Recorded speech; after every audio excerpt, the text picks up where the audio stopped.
Hello everyone, स्वागत है आप सभी का हमारे यूट्यूब चैनल फिजिक्स हॉटस्पॉट में। मैं हूं अभिषेक कुमार, आपका फिजिक्स टीचर। और आज हम लोग थर्मोडायनेमिक्स पढ़ने आए हैं, जो कि हम पढ़ रहे हैं। पिछले 9 लेक्चर हो चुका है थर्मोडायनेमिक्स का। आज हमारा 10वां वीडियो है थर्मोडायनेमिक्स का, जो कि अंतिम है। पूरा थर्मोडायनेमिक्स ये 10 वीडियो से आप कंप्लीट कर सकते हैं सारे लेवल में।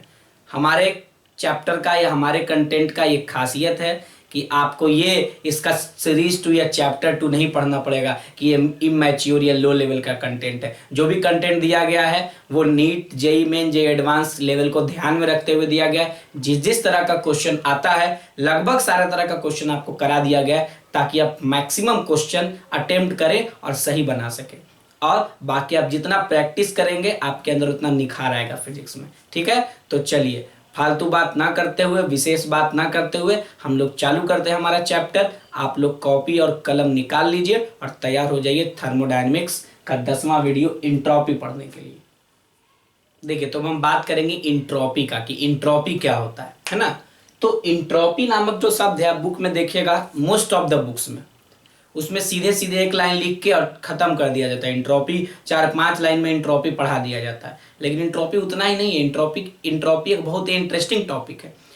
जनरली आप लिखा हुआ देखिएगा कि इंट्रोपी आपसे पूछेगा कि बुक में लिखा हुआ था entropy is measure of degree of disorderness of A system. किसी भी सिस्टम का डिसऑर्डरनेस मेजर करने के लिए इंट्रोपी का यूज करते हैं। लेकिन ये बात एक्चुअली में आता कहाँ से है ना, इसके हम लोग जो इसका जो कोर कॉन्सेप्ट है उसमें जाएंगे और समझेंगे कि इंट्रोपी का कॉन्सेप्ट एराइज कहां से हुआ है, क्यों इंट्रोपी के बारे में कहा जाता है कि डिसऑर्डरनेस का मेजर है किसी भी सिस्टम का। इस बात पे समझेंगे।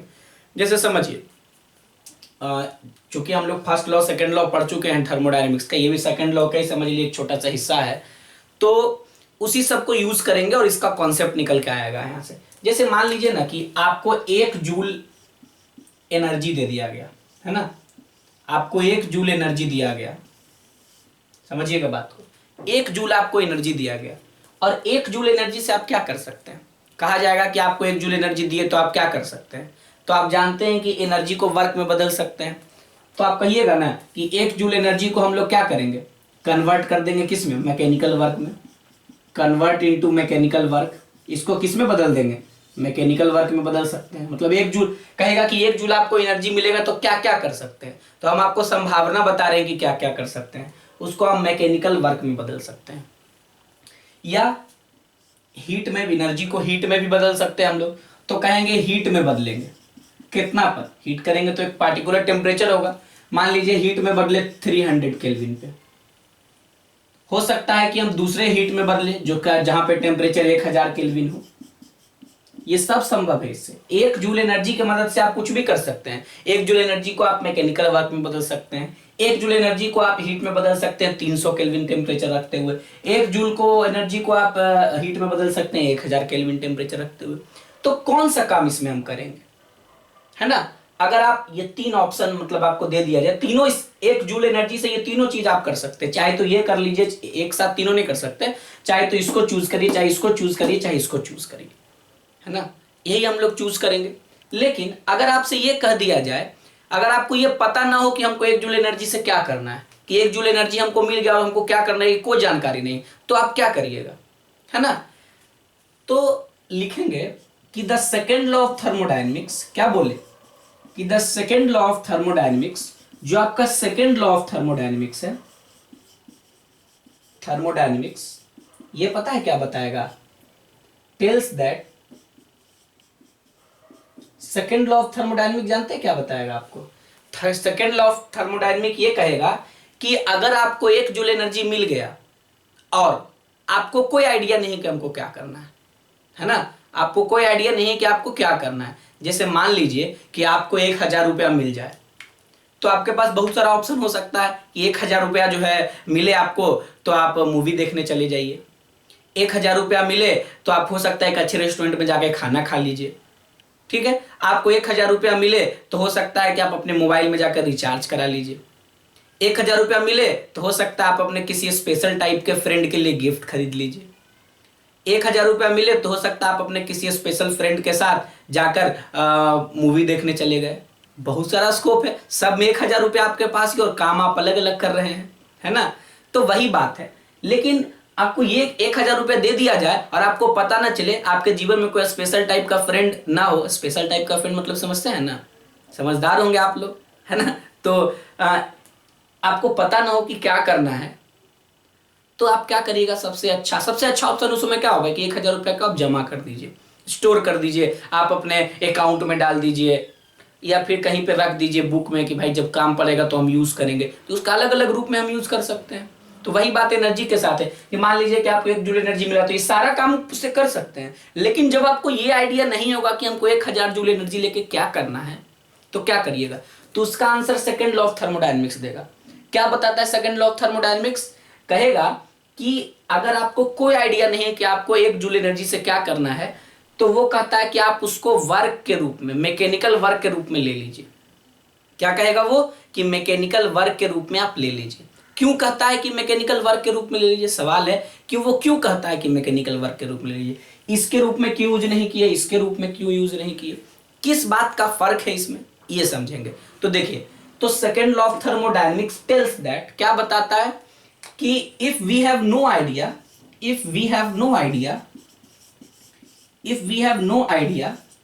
what to do with the 1 joule of energy here, यानी 1 जूल ऑफ एनर्जी हियर। अगर 1 जूल एनर्जी जो है उसके साथ आप कुछ करने का आइडिया नहीं है आपके पास, तो सेकेंड लॉ ऑफ थर्मोडायनेमिक्स क्या बताता है, क्या लिखे कि the second law of thermodynamics tells that if we have no idea what to do with the 1 joule of energy, क्या लिखेंगे, देन हम लोग क्या कर सकते हैं कि देन सबसे अच्छा ये है कि टेक इट एज वर्क, इसको वर्क के रूप में यूटिलाइज करिए, है ना। अब आप कहिएगा वर्क के रूप में क्यों यूटिलाइज करेंगे, कारण क्या है इसका, बिकॉज, क्या लिखेंगे, बिकॉज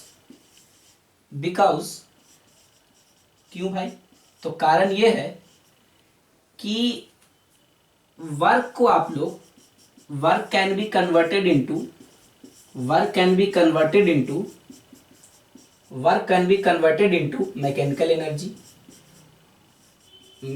एनर्जी, है ना। वर्क को आप किस में बदल सकते हैं, मैकेनिकल एनर्जी में, है ना। अगर आप वर्क के रूप में लेते हैं तो आप बहुत सारा काम कर सकते हैं। अगर आप अपना पैसा अकाउंट में जमा कर देते हैं तो आप बहुत सारा काम कर सकते हैं। तो वही अगर आप वर्क के रूप में लेते हैं तो बहुत सारा काम कर सकते हैं। सबसे पहले आप उसको मैकेनिकल एनर्जी में डायरेक्ट बदल सकते हैं। अब आप कहिएगा कैसे बदल सकते हैं, तो मैकेनिकल एनर्जी को हम लोग वर्क के रूप में यूज करते हैं किस में, जब आप वर्क के रूप में लीजिएगा तो आप हीट पंप चलाने में उसका यूज कर सकते हैं। एग्जाम्पल हम लोग पढ़ चुके हैं, हीट पंप में उसका यूज कर सकते हैं। बाहर से हम लोग पता है ना कि एनर्जी मैकेनिकल वर्क करते हैं और एनर्जी जाता है उसके पास, वो लो टेम्परेचर से हाई टेम्परेचर तक एनर्जी को ट्रांसफर कर देता है। या फिर किसी भी चीज को हीट कर सकते हैं हम लोग। अगर हमारे पास वर्क होगा तो हम लोग क्या करेंगे, उसको हीट में बदल सकते हैं। देखिए वर्क करके हम लोग क्या कर रहे हैं, हीट जनरेट कर रहे हैं ना। तो वर्क के रूप में होगा तो बहुत सारा स्कोप है। हम लोग क्या कर सकते हैं मैकेनिकल वर्क में, और कीप समथिंग वार्म, किसी भी चीज को क्या कर सकते हैं, गर्म रख सकते हैं, है ना। यानी हीट में बदल के हम लोग उसको क्या कर सकते हैं, गर्म रख सकते हैं। यानी अगर आप वर्क के रूप में यूटिलाइज करते हैं, तो वर्क के रूप में अगर आप उसको रखते हैं, लेते हैं, अगर आपको कोई आइडिया नहीं है तो आप किसी भी फॉर्म में उसको बाद में यूज कर सकते हैं। अब आप कहिए कि ये बात क्यों बता रहे हैं, है 1 ही जूल, सब में 1 ही जूल एनर्जी है भाई, और उसका देखिए अलग अलग बात हो रहा है। अब 1 ही जूल एनर्जी को बिना आइडिया के हमको अपने पास जमा करके रखना है तो हम लोग वर्क के रूप में रखेंगे। क्यों? क्योंकि सेकंड लॉ ऑफ थर्मोडायनेमिक्स बताता है कि अगर आपके पास वर्क है ना, तो आप वर्क को मैकेनिकल एनर्जी में बदल सकते हैं। या फिर आप पहले भी पढ़ चुके हैं, किसी भी चीज को हीट कर सकते हैं। अगर आपके पास वर्क के रूप में एनर्जी जमा है तो डायरेक्ट आप क्या कर सकते हैं, कोई एक ब्लॉक को आप उससे चला सकते हैं 1 जूल एनर्जी देकर। बहुत सारा स्कोप है। तो कहिएगा ये क्यों बता रहे हैं, क्यों ज्यादा सुटेबल मेथड है उसको वर्क के रूप में यूज करना, क्यों हम लोग वर्क से उसको एनर्जी में बदलेंगे, है ना। तो ये सारा बात देखेंगे, पहले इसको नोट कर लीजिए फटाक से। देखिए तो अब क्या बात करेंगे ना, जैसे ये तो चर्चा हम लोग कर दिए कि वर्क के रूप में यूटिलाइज करना सबसे ज्यादा इफिशियंट होगा। लेकिन अगर मान लीजिए कि आप इस दोनों में समझिए अंतर, इन दोनों में कौन सा ज्यादा अच्छा होगा चुनना, है ना। कौन सा ज्यादा अच्छा होगा कि अगर आपके पास 1,000 रुपया है तो क्या ज्यादा अच्छा हो, क्या आप अपने स्पेशल टाइप के लिए फ्रेंड के लिए गिफ्ट खरीद के लाइए, या खुद जाकर रेस्टोरेंट में अच्छा अच्छा खाना खा लीजिए। तो क्या ज्यादा सूटेबल है? तो देखिए, अगर आप 300 केल्विन पे मतलब आप 1 जूल एनर्जी यूटिलाइज कर रहे हैं जो आपको मिल रहा है हीट के रूप में एक ऐसे बॉडी के लिए, मतलब जब एक हीट के रूप में एक ऐसे बॉडी के लिए जिसका टेम्परेचर आप 300 केल्विन तक बढ़ा देना चाहते हैं 1 जूल एनर्जी देकर, तो ये सोचिए कि 300 केल्विन अगर किसी बॉडी का टेम्परेचर हमको बढ़ाना है हीट देकर, तो हर हाल में हीट हम लोग वैसे ही बॉडी को देंगे जिसका टेम्परेचर 300 केल्विन से कम होगा, क्योंकि जिस बॉडी का टेम्परेचर 300 केल्विन से ज्यादा हो गया है ऑलरेडी, उसको हम हीट देके क्या करेंगे, उसका तो टेम्परेचर बढ़ेगा ना। तो इसके साथ क्या लिमिटेशन है भाई, कि हर हाल में हम लोग उसी बॉडी को हीट देंगे जिसका टेम्परेचर 300 केल्विन से ज्यादा हो, एनर्जी देंगे जिसका टेम्परेचर 300 केल्विन से कम हो। तो 300 केल्विन से कम होगा तो हम लोग एनर्जी 1 जूल एनर्जी उस पर लगा देंगे, उड़ेल देंगे, और उसका टेम्परेचर 300 केल्विन हो जाएगा। अब है कि यही बात यहां लिखा गया, टेम्परेचर बढ़ाया गया, तो यहां पे हम ऐसे बॉडी को हीट देंगे जिसका टेम्परेचर 1000 केल्विन से कम हो, है ना, तब उसका टेम्परेचर 1 जूल एनर्जी देने से बढ़ के 1000 केल्विन हो जाएगा। लेकिन इन दोनों में से कौन ज्यादा सुपीरियर होगा, क्योंकि एनर्जी सेम रखें 1 जूल, तो ये तो भाई बहुत सुपीरियर होगा, आपको बताया सेकंड लॉ ऑफ थर्मोडायनेमिक्स यही बताता है। लेकिन इस दोनों में से किसको चुनेंगे हम? अब आप कहिएगा कि अब मान लीजिए कि 300 केल्विन हीट है, 300 केल्विन टेम्परेचर है, तो अगर 1 जूल एनर्जी ऐसे बॉडी को दी है जो वार्म होकर उसका टेम्परेचर 300 केल्विन तक पहुंच गया, और एक बार 1 जूल एनर्जी ऐसे बॉडी के लिए यूज किया जो वार्म होकर टेम्परेचर 1000 केल्विन पहुंच गया, तो कौन सा ज्यादा सुपीरियर है? तो जवाब कहेंगे कि ये ज्यादा सुपीरियर है, हाइयर टेम्परेचर वाला। क्यों? क्योंकि लोअर टेम्परेचर जो 300 केल्विन है, खुद सोचिए 300 केल्विन हीट हम लोग किस बॉडी को देंगे? उस बॉडी को देंगे जिसका टेम्परेचर 300 केल्विन से 300 केल्विन जो है 300 केल्विन टेम्परेचर किस बॉडी के लिए यूटिलाइज करेंगे? उस बॉडी के लिए जिसका टेम्परेचर 300 केल्विन से कम हो, तो हम 1 जूल उसको एनर्जी देंगे और उसका टेम्परेचर वार्म होगा, टेम्परेचर 300 केल्विन होगा। 300 केल्विन से ज्यादा वाले को तो दे नहीं सकते हैं। लेकिन अगर आप 1000 केल्विन की बात करते हैं, तो 1000 केल्विन वैसे बॉडी के लिए काम आएगा जिसका टेम्परेचर 1000 केल्विन से कम हो, उसको आप हीट 1 जूल एनर्जी देंगे, गर्म होगा, टेम्परेचर 1000 केल्विन पहुंच जाएगा। तो इन दोनों में से कौन सा मेथड ज्यादा एफिशिएंट है? तो बोले ये वाला। क्यों? क्योंकि अगर आप 300 केल्विन पे बात करते हैं, तो 300 केल्विन, जैसे देखिए अब दिखाते हैं कौन सा ज्यादा एफिशिएंट है। 300 केल्विन है, 300 केल्विन, और 300 केल्विन को आप सोर्स के रूप में यूज करिए, सोर्स और सिंक याद करिए, सोर्स के रूप में या हॉट रिजर्वायर के रूप में यूज करिए, और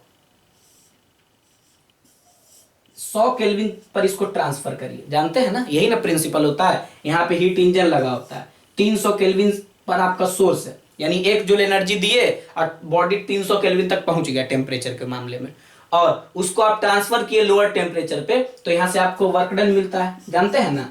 और इफिशियंसी कितना होगा इस हीट इंजन का? तो हीट इंजन का इफिशियंसी कैसे निकालेंगे? तो देखिए 1 माइनस T2, तो T2 कितना है 100 और T1 कितना है 300, तो कट गया, तो इफिशियंसी क्या हो गया 2/3। सीधे आप समझिए कितना इफिशियंसी हो गया 2/3। तो जो इफिशियंसी आपका 2/3 हो चुका है, तो 2/3 इफिशियंसी जो है यहां पे। लेकिन यही काम अगर आप इसके लिए करते हैं तो इसमें एक बड़ा अंतर आ सकता है। क्यों? क्योंकि 1000 केल्विन पे है, अगर आप चाहते हैं इसको लोअर टेम्परेचर 100 केल्विन तक लाएं, तो ऐसा वाला हीट इंजन ज्यादा इफिशियंट होगा। ये कोई हीट इंजन है, ये भी वर्क करेगा। क्यों ज्यादा इफिशियंट है? इसका इफिशियंसी निकाल के देखिए क्या होगा, 1 माइनस 1/2, 1 माइनस 1/2 नहीं, क्या होगा, सॉरी 1 माइनस TL/TS, मतलब 100/1000, 100/1000, तो कट जाएगा ये, है ना। तो क्या बचेगा 1 माइनस 1/10, 1 माइनस 1 बाई क्या होगा 10, तो क्या हो जाएगा 10 माइनस 1 9/10, यानी 0.9 होगा इफिशियंसी, और इसका क्या होगा 0.66। खुद देखिए। अब बोलिए कि अगर हम इसको चुनते हैं तो इसके हीट को हम 100 केल्विन तक ला सकते हैं खींच के, है ना, और इस हीट इंजन का इफिशियंसी 0.9 है, और इस हीट इंजन का इफिशियंसी 0.66 है। ये सारा काम एक ही जूल एनर्जी से हो रहा है जो हम दिए हैं सोर्स को, यहां पे और यहां पे, इसमें और इसमें। तो देखिए अगर हम 1000 केल्विन यूज किए, ये वाला ऑप्शन चुने कि भाई हम 1 जूल एनर्जी से हीट जनरेट करेंगे 1000 केल्विन तक, तो हीट इंजन सेम टेम्परेचर पर, लोअर टेम्परेचर देखिए सेम है, तो लोअर टेम्परेचर यहाँ भी 100 केल्विन, यहाँ भी 100 केल्विन, यहाँ लाए तो इफिशियंसी हो गया 0.9, 10 माइनस 1, 10 माइनस क्या हो गया 1, तो 10 माइनस 1 क्या हो गया 9/10, और वहां पे क्या होगा 0.66। खुद सोचिए कि आपको हीट इंजन चलाना है तो आप, ये तो बेवकूफी होगा ना इसको चुनना, इसको चुनना समझदारी है, स्मार्टनेस है, तो हम इसी को चुनेंगे, इसको क्यों चुनेंगे। तो हाई टेम्परेचर पे लेना ज्यादा अच्छा है लो टेम्परेचर वाले के तुलना में। यही बात हम समझाने का कोशिश कर रहे थे कि एक ही जूल एनर्जी है, और देखिए कि एक तरीका, दो तरीका, तीन तरीका, जिसमें हम ये बता दिए सबसे सुपीरियर है ना, मोस्ट प्रेफरेबल मेथड है ये, और इसमें से ये ज्यादा सुपीरियर है। तो ध्यान दीजिएगा यहाँ पे एनर्जी का क्वांटिटी सेम है, क्वांटिटी सेम 1 जूल एनर्जी, लेकिन क्वालिटी में फर्क आ जा रहा है। यहाँ पे अलग क्वालिटी, यहाँ पे अलग क्वालिटी, यहाँ पे अलग क्वालिटी, है ना। 1000 रुपया का अगर आप जीन्स खरीदने जाते हैं, 1000 का शर्ट खरीदने जाते हैं, तो रुपया सेम रहता है, लेकिन अलग अलग ब्रांड में क्वालिटी का फर्क हो जाता है। अलग अलग शर्ट जो है, मान लीजिए ये शर्ट अगर हम 2000 में खरीदे, एग्जाम्पल, इतने अमीर नहीं कि हम 2000 में खरीदेंगे शर्ट, है ना, हम लोग तो 200 रुपया का शर्ट पहनते हैं, समझे बात को। तो मान लीजिए 2000 का शर्ट खरीदे, लेकिन यही 2000 रुपया लगा के आप किसी सस्ते दुकान में चले गए, तो हो सकता है कि पैसा 2000 लगे, लेकिन आपको एक अलग क्वालिटी का शर्ट मिलेगा। तो हम क्या बोले, एनर्जी का क्वालिटी सेम है, सॉरी एनर्जी का क्वांटिटी सेम है 1 जूल, लेकिन क्वालिटी देखिए फर्क पड़ जा रहा है। यहाँ पे ऐसा क्वालिटी का एनर्जी मिला कि इफिशियंसी 0.9 बना दिया हीट इंजन का, ज्यादा इफिशियंट हीट इंजन बना लिए। यहाँ पे 300 केल्विन मिला तो उससे कम इफिशियंट बना। तो क्वांटिटी सेम है, बात फर्क किस चीज का है, क्वालिटी का। तो इंट्रोपी जो होता है ना, इंट्रोपी का लेना देना एनर्जी के क्वालिटी से है ना। एनर्जी का क्वालिटी घटेगा उस समय इंट्रोपी बढ़ रहा होगा। अब हम कहेंगे किसमें ज्यादा इंट्रोपी होगा, तो जहां पे एनर्जी का क्वालिटी सबसे कम, तो सबसे एनर्जी का कम क्वालिटी यही है, और सबसे कम इंट्रोपी कहां है, जहां पे एनर्जी का क्वालिटी सबसे ज्यादा है। तो एनर्जी का क्वालिटी सबसे ज्यादा यहां पे, समझे। तो एंट्रोपी क्वालिटी ऑफ एनर्जी को बताता है, क्वांटिटी तो सेम है तीनों एग्जांपल में, लेकिन क्वालिटी क्या हो गया आपका, अलग अलग हो गया। तो एंट्रोपी क्वालिटी ऑफ एनर्जी को रिप्रेजेंट करता है कि एनर्जी का क्वालिटी क्या होगा। क्वांटिटी सेम है, बात फर्क किस बात का हो रहा है, अंतर क्यों आ रहा है, क्वालिटी के कारण। तो एंट्रोपी से एनर्जी का क्वालिटी पता चलता है, ठीक है ना। जितना ज्यादा एंट्रोपी होगा एनर्जी का क्वालिटी उतना कम होगा, उतना गिरा हुआ होगा। तो सबसे ज्यादा, सबसे कम क्वालिटी यहां पे है, तो सबसे ज्यादा एंट्रोपी यहीं पे होगा। सबसे अच्छा क्वालिटी एनर्जी का यहां पे है यूटिलाइजेशन के मामले में, तो सबसे कम एंट्रोपी यहां पे होगा। समझे बात को। तो इसको नोट करिए, आप नोट कर लीजिए क्योंकि ये समझना आपका जरूरी है। यहां लिख लीजिएगा कि ये मोर इफिशियंट है ना, और वो क्या है, लेस इफिशियंट। मोर इफिशियंट, और ये क्या है, उसके तुलना में लेस इफिशियंट है। जो अभी हम किए उसके तुलना में क्या है, ये less efficient. Same he source of energy से ये काम अलग अलग हो जा रहा है। नोट करिए इसको। देखिए तो हम क्या लिख सकते हैं, लिखेंगे ना कि in all the above cases, क्या लिखेंगे, in all the above cases, क्या लिख सकते हैं हम लोग, in all the above cases,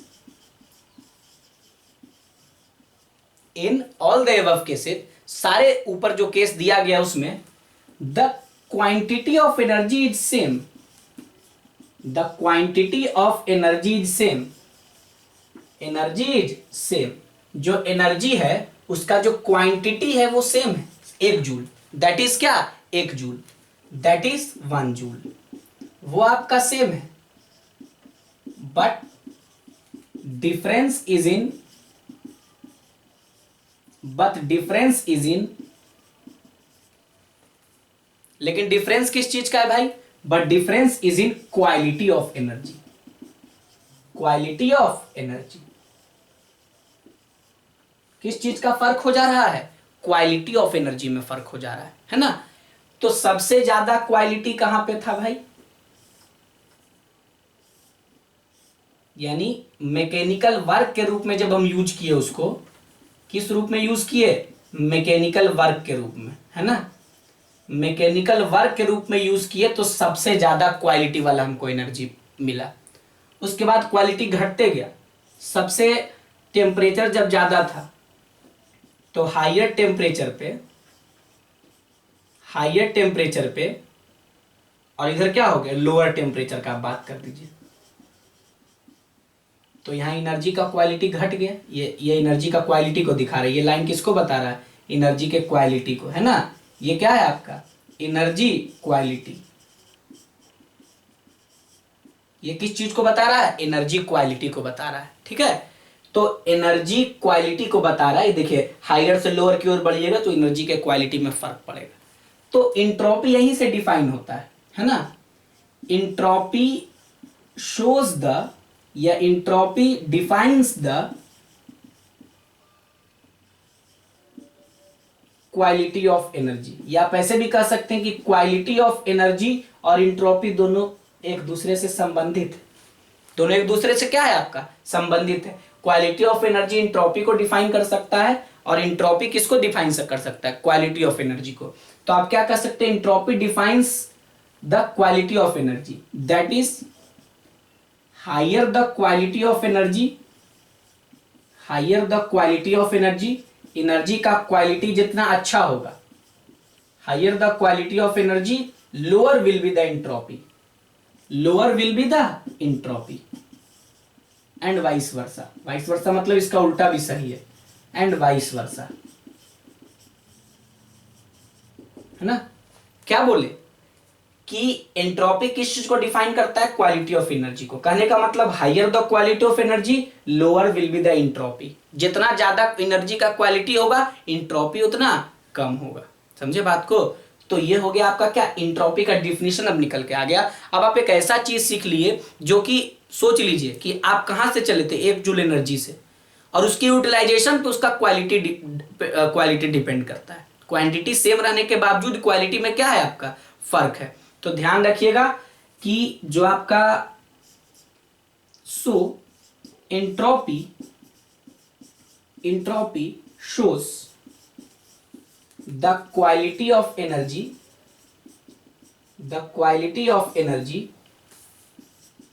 and hence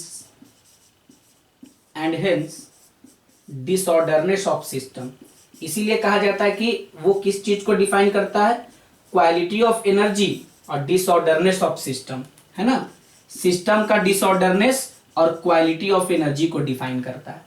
hence entropy shows the quality of energy and hence disorderness of system, system के डिसऑर्डरनेस को। यानी समझ लीजिए कि अगर एंट्रोपी किसी सिस्टम का ज्यादा है तो इसका यह मतलब समझना है, एंट्रोपी किसी सिस्टम का कॉम्पैरेटिवली ज्यादा है तो इसका मतलब यह समझिएगा कि लो क्वालिटी एनर्जी,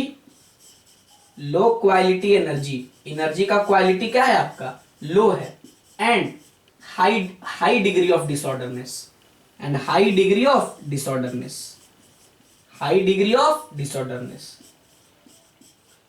और डिग्री ऑफ डिसऑर्डरनेस क्या होगा उस समय, ज्यादा होगा।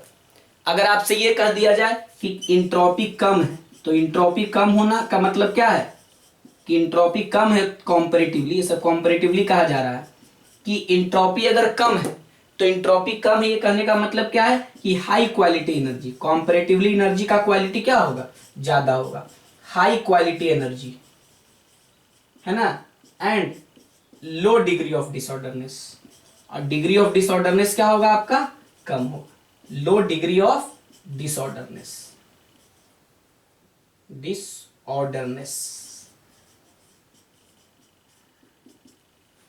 ठीक है। नोट कर लीजिए इतना भी। देखिए तो अब बात करेंगे कि एनर्जी के क्वालिटी और एंट्रोपी का क्या लेना देना, ये तो हम समझ गए। अब बात करेंगे क्या कि सोचिए कि सिस्टम का एनर्जी, सिस्टम का क्या बोले, एंट्रोपी जितना ज्यादा बढ़ेगा तो एंट्रोपी बढ़ने का ये मतलब है कि एनर्जी का क्वालिटी घट गया। एनर्जी का क्वालिटी घट गया मतलब हम लोग मैकेनिकल वर्क वाले लेवल से दूर जा रहे हैं। तो जितना ज्यादा एंट्रोपी होगा, समझ गए, एनर्जी वर्क के लिए अनअवेलेबल होता जाएगा। यानी सबसे अच्छा तरीका तो एनर्जी को वर्क के रूप में, मैकेनिकल वर्क के रूप में, सुपीरियर मेथड वही है उसका। लेकिन अगर एंट्रोपी बढ़ेगा तो क्या होगा, तो एनर्जी का क्वालिटी घटेगा। एनर्जी का क्वालिटी जैसे घटेगा तो नीचे आएंगे, तो वर्क करने के लिए कम एनर्जी होगा। किसी सिस्टम का एंट्रोपी बहुत बढ़ा दिए तो क्या बोलेंगे कि energy available for work is negligible. यानी एंट्रोपी ज्यादा होना मतलब मैकेनिकल वर्क के लिए एनर्जी नहीं है।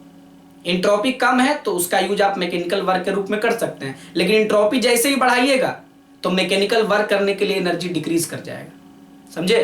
तो क्या लिखेंगे हम लोग, क्वालिटी के कारण क्या लिख सकते हैं, लिखेंगे कि when entropy increases when entropy increases when entropy increases less energy is available for work, less energy is available for work, less energy is available for work, है ना। जैसे ही सिस्टम का इंट्रोपी बढ़ेगा तो वर्क करने के लिए कम एनर्जी बचेगा, क्योंकि वर्क तो तभी होगा जब एनर्जी अपने सुपीरियर क्वालिटी में होगा, और इंट्रोपी बढ़ाएंगे तो क्वालिटी घटेगा, तो वर्क करने के लिए क्या होगा, कम एनर्जी बचेगा। तो इसके लिए छोटा सा इक्वेशन अभी आएगा, क्या होगा वो इक्वेशन देखिए, ये पता करिए, एनर्जी अनअवेलेबल, वो एनर्जी जो अवेलेबल नहीं है वो किसके बराबर होगा, टी डेल्टा एस।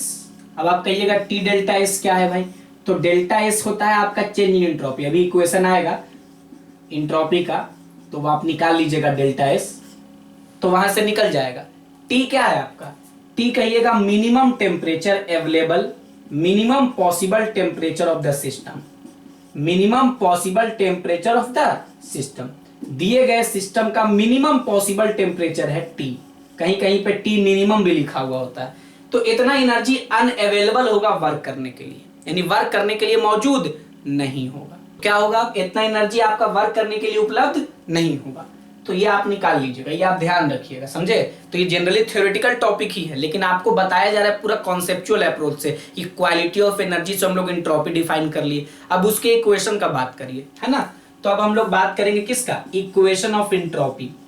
तो एंट्रोपी का क्या इक्वेशन निकल के आएगा, तो देखिए एंट्रोपी का इक्वेशन कैसे निकल के आता है। जैसे मान लीजिए ना, आप ऐसे समझिए कि आप हीट इंजन से इसका इक्वेशन बड़ा आसानी से निकाल सकते हैं। कैसे निकाल सकते हैं हीट इंजन के लिए, जैसे आप मान लीजिए कि ये सोर्स है, इसका टेम्परेचर TH बता चुके हैं, ये हीट इंजन है, और ये क्या है सिंक, इसका टेम्परेचर क्या बता चुके हैं TL। यहाँ से पता है ना, हीट आता है जिसको आप क्या कहते हैं Q1, ये इसको Q हायर कह दीजिए, और ये यहाँ आ गया तो क्या हो गया Q लोअर, रिजेक्टेड हीट हो गया, लोअर मतलब रिजेक्टेड मान लेते हैं, है ना। और ये हीट इंजन है आपका, क्या HE मतलब हीट इंजन, और यहाँ से वर्क निकलता है जो कि किसके बराबर होता है, QH माइनस QL के बराबर। सब कुछ आप पहले कर चुके, बस इसे हम इक्वेशन निकाल देंगे।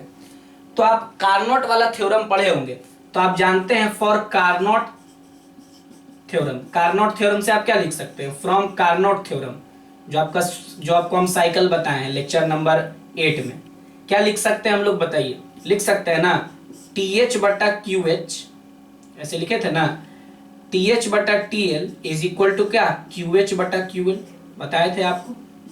T1 T2 का रिलेशन निकाले थे Q के साथ, जो हम आगे यूज भी किए थे, तो ये हम पढ़ चुके हैं पहले ही। अब आप ये सोचिए कि यहाँ पे तो ये वाला कोई पूछेगा QH क्या है, तो QH कहिएगा ना हीट एडेड है, heat added, heat added to engine, engine में इतना हीट ऐड हो रहा है, क्या QH के बराबर हीट इंजन में क्या हो रहा है, ऐड हो रहा है। और QL क्या है, तो QL आपका क्या है, heat removed from engine, engine से इतना हीट क्या हो गया, रिमूव हुआ है। तो इसको माइनस मिलेंगे और इसको प्लस मिलेंगे। तो अगर ऐसा घटना घट गया तो आप क्या कर सकते हैं, इसको माइनस में और इसको प्लस में, तो आप कहिएगा यहाँ से, देखिए आप यहाँ से कर सकते हैं ना, ये देखिए आप लिखिएगा क्या, TH बटा TL, TH बटा TL is equal to QH और बटा माइनस QL। कहिएगा ऐसा क्यों लिख रहे हैं भाई, तो माइनस क्यों लगाए पता है आपको। अब आप क्या करिए ना, इसको इधर लेके चले जाइए, तो इसको इधर लेके चले जाइएगा तो क्या होगा, QL माइनस उधर ही रखते हैं, QL बटा TL और इज इक्वल टू क्या, QH बटा TH, माइनस किधर भी रहे कोई फर्क नहीं पड़ेगा, उधर भी कर सकते हैं। अब आप इसको इधर लेकर चले आइए, तो इसको जब इधर लेके आइएगा तो क्या लिखेगा, QL बटा TL और प्लस होगा, माइनस है तो प्लस हो जाएगा क्या, QH बटा TH इज इक्वल टू 0। यानी QL बटा TL मतलब समझ रहे हैं, लोअर टेम्परेचर पे जो हीट रिजेक्ट हो रहा है, और जो लोअर टेम्परेचर है ये, और ये हायर टेम्परेचर, तो यहाँ पे दो चीज है। तो आप कह सकते हैं ना, इन जनरल आप क्या कहिएगा जानते हैं, कहिएगा कि इन जनरल लिखेगा समेशन ऑफ Q बटा T is equal to 0, summation of Q बटा T इज 0। और यही बताता है क्या, यही जो देख रहे हैं ना आप, यही बताता है इंट्रोपी, किसी भी सिस्टम का इंट्रोपी यही चीज बताएगा, Q/T। तो आप कह सकते हैं ना क्लोज सिस्टम के लिए इंट्रोपी क्या हो सकता है आपका, यहाँ पे आप लोग कह सकते हैं यहाँ पे कि Q/T का समेशन क्या होगा, देखिए ना Q1/T1 Q2/T2 ऐसा करके 0 हो गया। तो कह सकते हैं summation of Q/T is equal to क्या हो गया, 0। अब इसका लिटरल मीनिंग क्या, आप इससे क्या समझिएगा, इसको नोट करिए फिर उसको एक्सप्लेन करते हैं। देखिए तो हम क्या देखें इन जनरल, अभी जो हम लोग देखें क्या लिख सकते हैं, समेशन ऑफ Q/T को हम लोग लिख दिए कि ये 0 है हीट इंजन के लिए। तो अगर आप ध्यान से हीट इंजन के बात करिएगा तो हीट इंजन में आप क्या देखते हैं, आपको पता है हीट इंजन में अगर आप देखिएगा तो देखिएगा कि हीट इंजन में होता है 2 आइसोथर्मल स्टेप होता है, 2 एडियाबैटिक स्टेप होता है, साइक्लिक प्रोसेस है। तो आप कह सकते हैं कि एक साइक्लिक प्रोसेस में ओवर द कंप्लीट साइकिल ये एक ऐसा क्वांटिटी है Q/T जो क्या है इसका समेशन 0। अगर आप इसको कह सकते हैं ना for every limit, for each limit, हर एक लिमिट के लिए आप इसको और जनरलाइज करिएगा ना तो हम लोग क्या कह सकते हैं, देखिए ऐसे लिखा जाता है dQ/T इज इक्वल टू 0। अब आप कहिएगा इसका मतलब क्या है, ये जो है ना ये वाला इसका मतलब होता है इंटीग्रल, और ये है सर्कल मतलब ओवर द क्लोज्ड सर्कल। यानी आप कोई भी आर्बिट्रेरी एक ऐसा बनाइए पीवी और इसमें ढेर सारा ऐसे करके अपना इस तरीके से क्या है आपका आइसोथर्मल एडियाबैटिक लाइन को, लाइन है ये सब जो आपको रिप्रेजेंट कर रहा है। तो इसके कोई भी एक कंप्लीट साइकिल में चल लीजिए ओवर अ कंप्लीट साइकिल, और ओवर अ कंप्लीट साइकिल जो dQ/T है ना वो क्या हो जाएगा, 0 हो जाएगा। ओवर अ कंप्लीट साइकिल को एक ऐसा क्वांटिटी जो नहीं बदल रहा है वही आपका इंट्रोपी है, वही क्या है आपका इंट्रोपी। तो लिखिएगा फॉर क्लोज्ड रिवर्सिबल प्रोसेस, अगर क्लोज्ड रिवर्सिबल प्रोसेस है तो कंप्लीट साइकिल के लिए फॉर क्लोज्ड रिवर्सिबल प्रोसेस के लिए फॉर कंप्लीट साइकिल एक कोई भी साइकिल ले लीजिए, कोई भी एक क्लोज साइकिल ले लीजिए और उसके ऊपर जो dQ/T का इंटीग्रल होगा ओवर द कंप्लीट साइकिल वो क्या होगा, 0। तो फॉर कंप्लीट साइकिल ये क्या हो जाएगा आपका 0 हो जाएगा, है ना।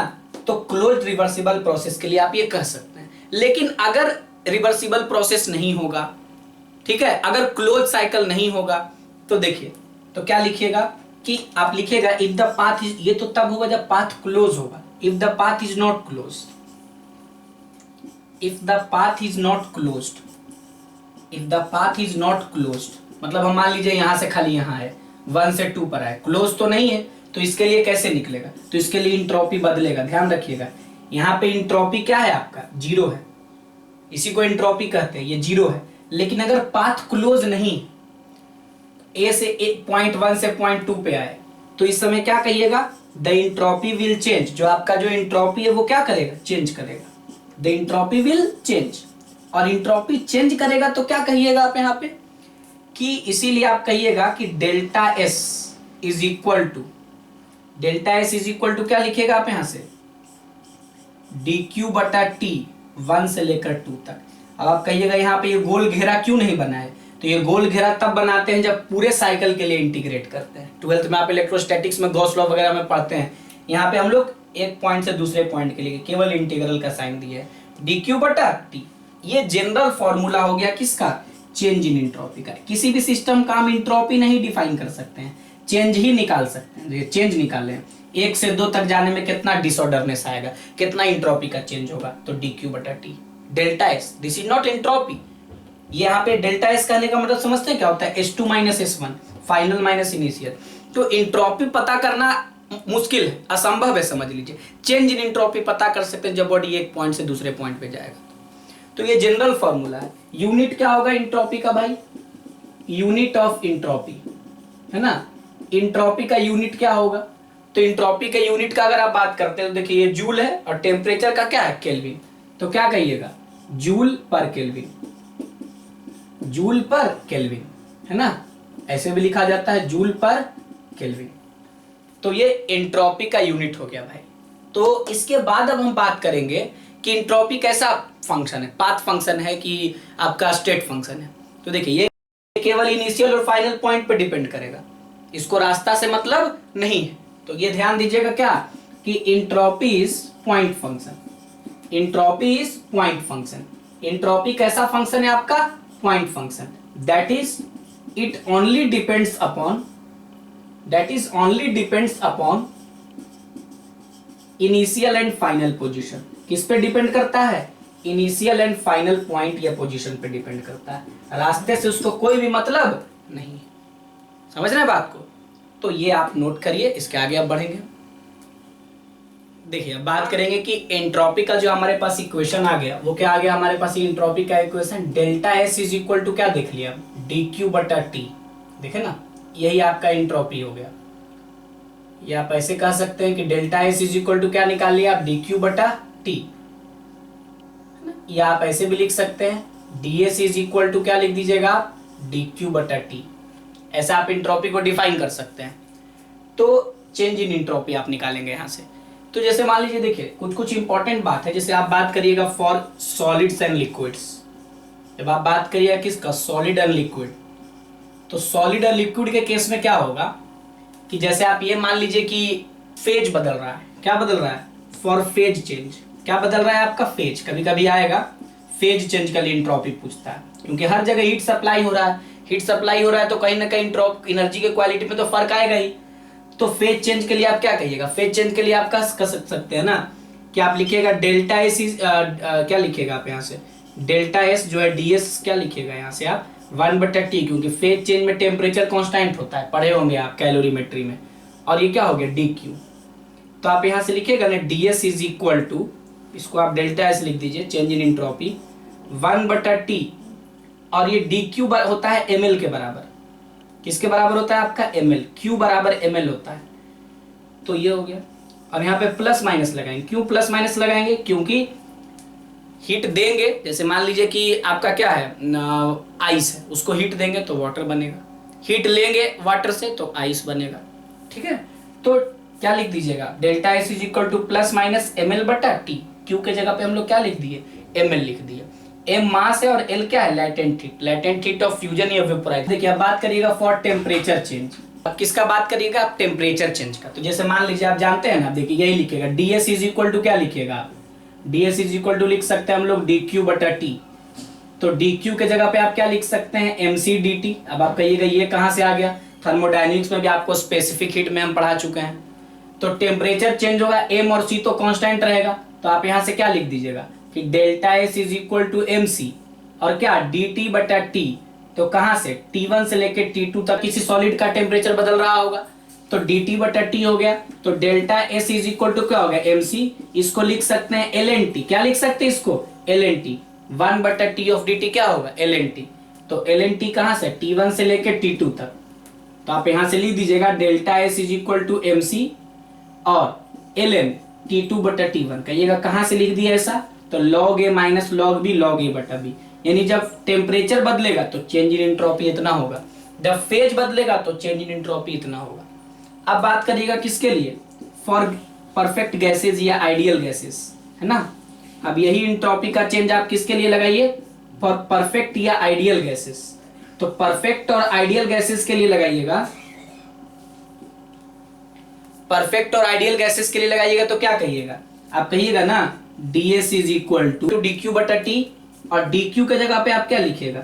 डी क्यू के जगह पे लिखिएगा D you plus d W, D you plus d W, है ना। First law of thermodynamics ideal gas के लिए।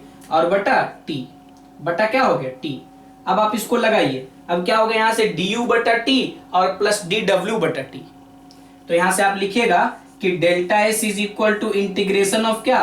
डी यू बटा टी और प्लस डी डब्ल्यू बटा टी, है ना। डी यू बटा टी और प्लस डी डब्ल्यू बटा टी। अब आप डी यू के जगह पे क्या लिख सकते हैं? First law of thermodynamics. अब आपको थोड़ा बहुत यहाँ पे याद करना पड़ेगा। क्या कि आप लिख सकते हैं यहाँ से डी यू के जगह पे लिख सकते हैं n c v d t या n c p d t, जो कहिए। अगर वॉल्यूम कांस्टेंट है तो सी वी और प्रेशर कांस्टेंट है तो c P.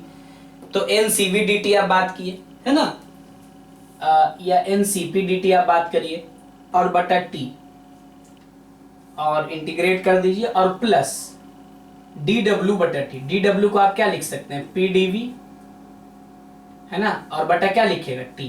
P D we बटा क्या लिखेगा यहाँ से आप? टी। तो टेम्परेचर का चेंज कहाँ से? T1 से लेके T2 तक। T1 से लेके कहाँ तक? T2 तक। तो NCP नंबर ऑफ मोल और CP तो कांस्टेंट है, बाहर निकल जाएगा। और फिर से dt बटा टी का इंटीग्रेशन क्या होगा ln t, है ना, ln t कहां से कहां तक भाई, तो t1 से लेके t2 तक और प्लस pdv, वर्क डन बराबर क्या हो गया आपका pdv।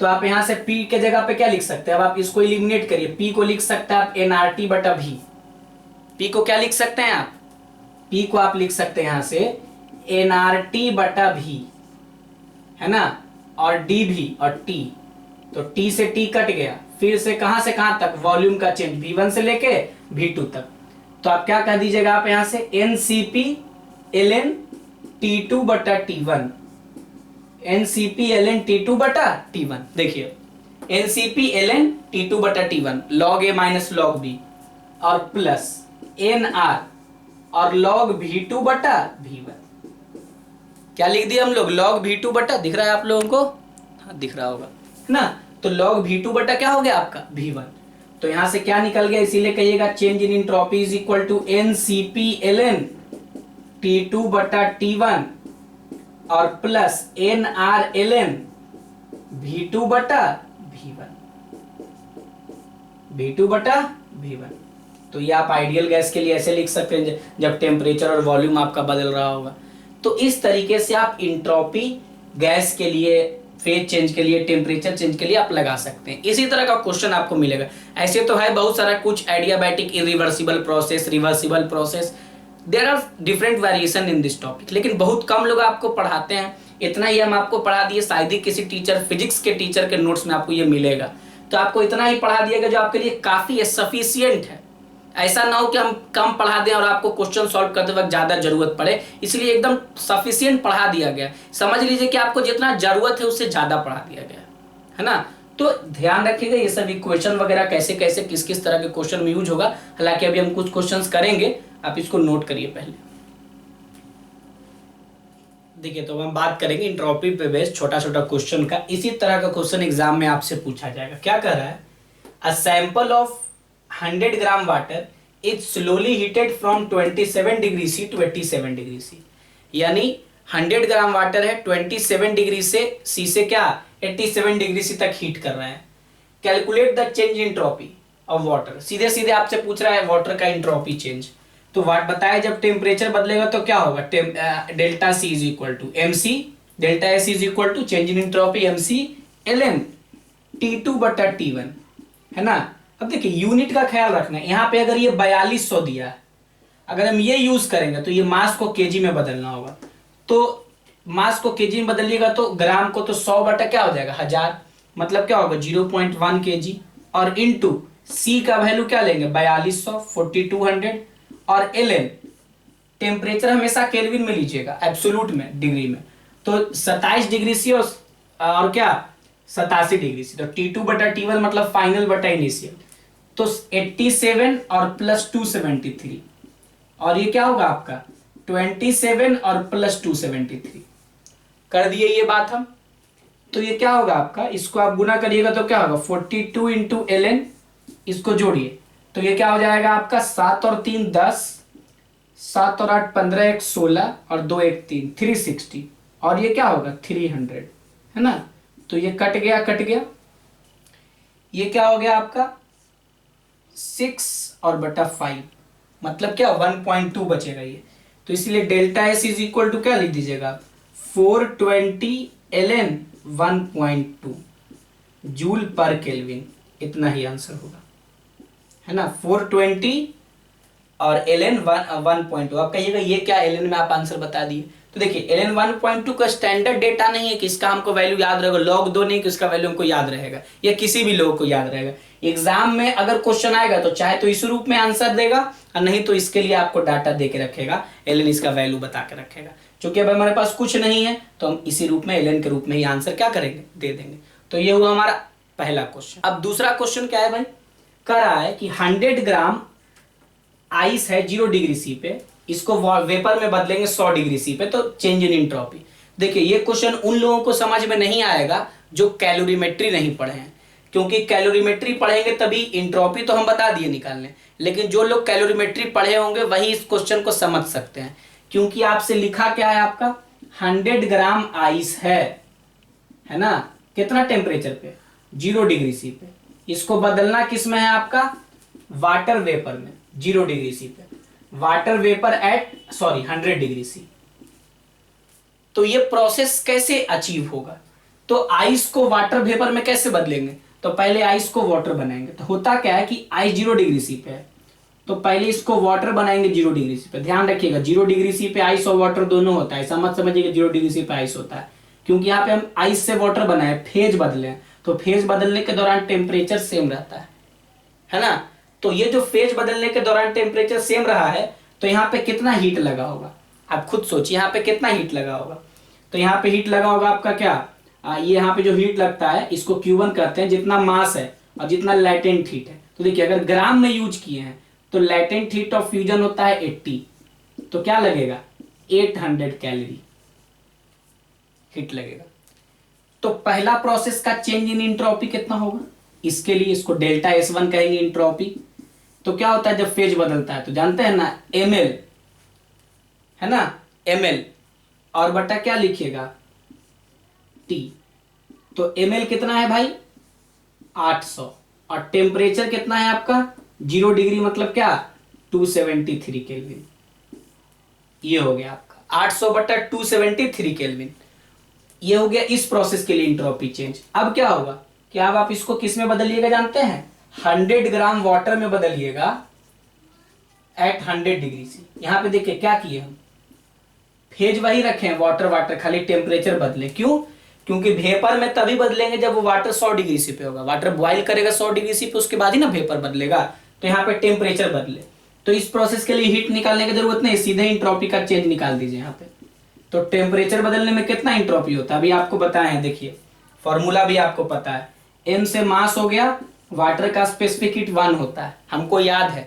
आप भी अगर ये चैप्टर पढ़े होंगे तो याद होगा, है ना, नहीं तो क्वेश्चन में दिया हुआ भी रहता है, लेकिन ये स्टैंडर्ड इसीलिए याद करके जाइए। ln T2 बटा T1 मतलब क्या, फाइनल बटा इनिशियल। तो फाइनल 100 है, तो 100 को 373 केल्विन और 0 को क्या कहेंगे 273 केल्विन। तो ये हो गया आपका डेल्टा S2। उसके बाद क्या है आपका, ये यहां पहुंच गया भाई डेल्टा S3,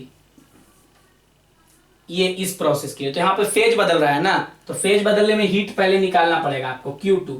ml क्या है भाई ml, तो m कितना होगा आपका, मास है आपका 100 ग्राम और लेटेंट हीट ऑफ फ्यूजन होता है, वेपोराइजेशन होता है 540। तो 540 54000 उतना कैलोरी लग जाएगा, है ना। अब आप कहिएगा तो उस प्रोसेस के लिए चेंज इन एंट्रोपी क्या है डेल्टा S3।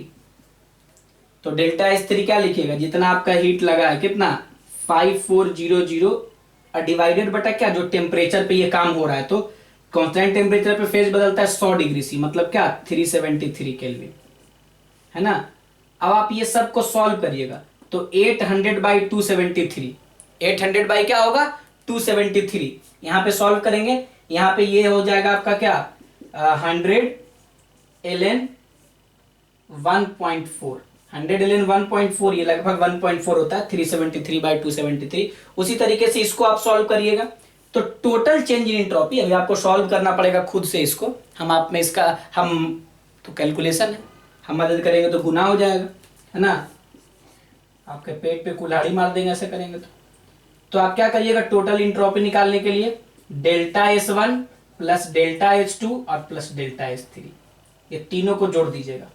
तो तीन फेज है, 3 स्टेप है, तीनों का एंट्रोपी का चेंज निकालिएगा तो इस पूरे प्रोसेस का चेंज इन एंट्रोपी निकल जाएगा। तो इसी तरह का क्वेश्चंस आपको जनरली एंट्रोपी में मिलता है। हालांकि बहुत कम क्वेश्चन पूछा जाता है एंट्रोपी से, लेकिन पूछा जाएगा तो आप फिर फंसिएगा, इसीलिए बता दिया गया सवाल भी और कंप्लीट थ्योरी बता दिया गया, ठीक है। तो इसी तरीके से हमारा जो थर्मोडायनेमिक्स अध्याय था वो समाप्त हो गया। इति श्री रेवाखंडे थर्मोडायनेमिक्स नामक अध्याय संपन्न भवः, ठीक है। तो अब हम लोग फिर से किसी नए चैप्टर में मिलेंगे। हमारे चैनल पे आपको अपडेट मिलते रहेगा, अगर आप चैनल सब्सक्राइब करके घंटा दबा के रखे हैं तो, नहीं तो घंटा नोटिफिकेशन नहीं मिलेगा, ठीक है। तो ये सबको नोट करिए और पढ़ते रहिए, हंसते रहिए, मुस्कुराते रहिए और फिजिक्स हॉटस्पॉट को याद रखिए, ठीक है। चलिए, धन्यवाद।